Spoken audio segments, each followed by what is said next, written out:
Zamagurie. Región severného Spiša, kraj rázovitých dedín a osád, jedinečnosť prírody, majestátne tri koruny, tok vody Dunajec. Spevy a tance ľudu tvoria paletu pohybu života a dali podnet k vzniku známych zamagurských folklórnych slávností.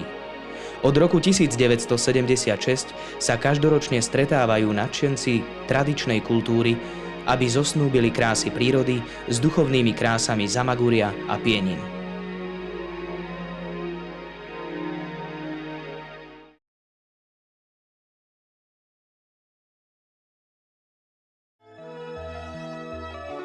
Zamagurské folklórne slávnosti sa realizujú nepretržite od roku 1976 ako regionálne slávnosti. Pri zrode stáli pracovníci okresného osvetového strediska, dnešného potatranského osvetového strediska v Poprade a funkcionári v spišských Hanušovciach. Súčasťou slávnosti bola okresná súťaž detských folklórnych súborov. V začiatkoch sa na festivale vystriedalo aj niekoľko hostí z bývalého Sovietskeho zväzu, Poľska. Nechýbali ľudoví rozprávači, strýco Marcin, Ďuri Štachytka, Odo Hlaváček. Prvé dva ročníky sa uskutočnili v areáli základnej školy v spišských Hanušovciach. V roku 1978 sa v rámci medzinárodného pieninského slalomu postavilo nové pódium. Ponúkla sa príležitosť spojiť sily a využiť nové prostredie, ktoré malo všetky objekty a priestory i mimoriadnu prírodnú scenériu aj pre zamagurské folklórne slávnosti.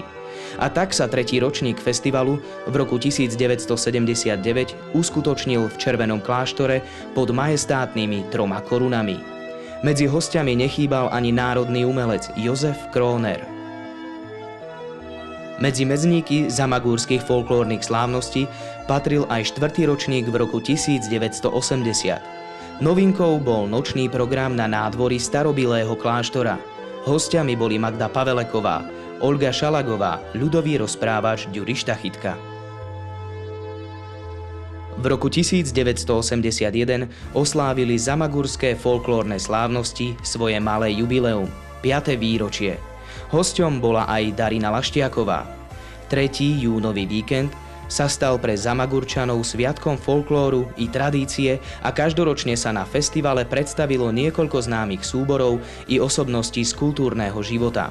Folklórny súbor Detva z Detvy, Družba z Družobného Ústi nad Orlicí, Anna Hulejová a skupina Radosť z Ružomberka, Rosútec zo Žiliny, Hadaš z Červeného Kostelca, Vagonár z Popradu, Čačina zo Spišskej Novej Vsi, Čarnica z Košíc i domáca Maguranka.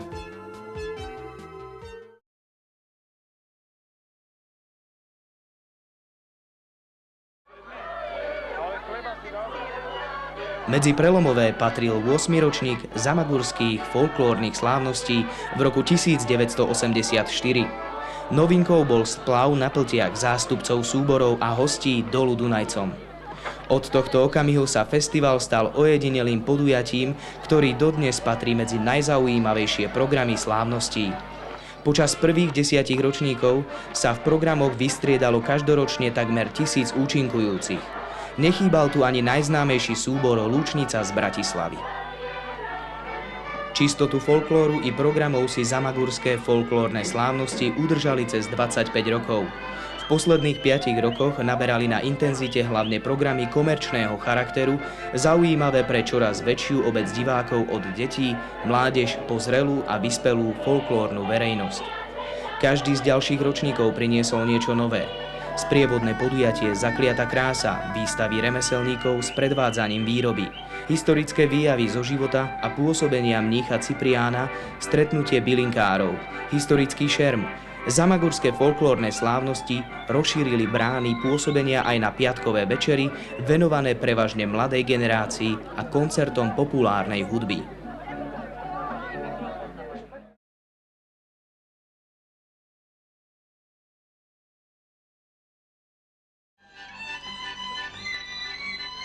Zamagurské folklórne slávnosti sa stali pojmom nielen pre folklór, stali sa vyspelým kultúrnym podujatím aj pre náročných divákov. Počas 30 rokov nezabudli ani na domáceho diváka a minimálne jeden program bol venovaný goralskému regiónu, na ktorom sa prezentovali najlepšie domáce súbory.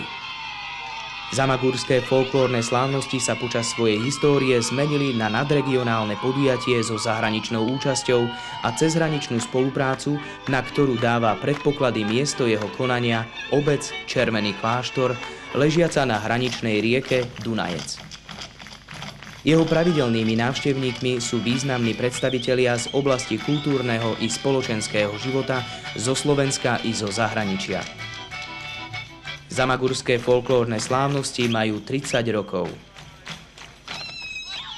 Zaspievajme spoločne živio a tešme sa na ďalšie ročníky nášho festivalu v Zamagúrii.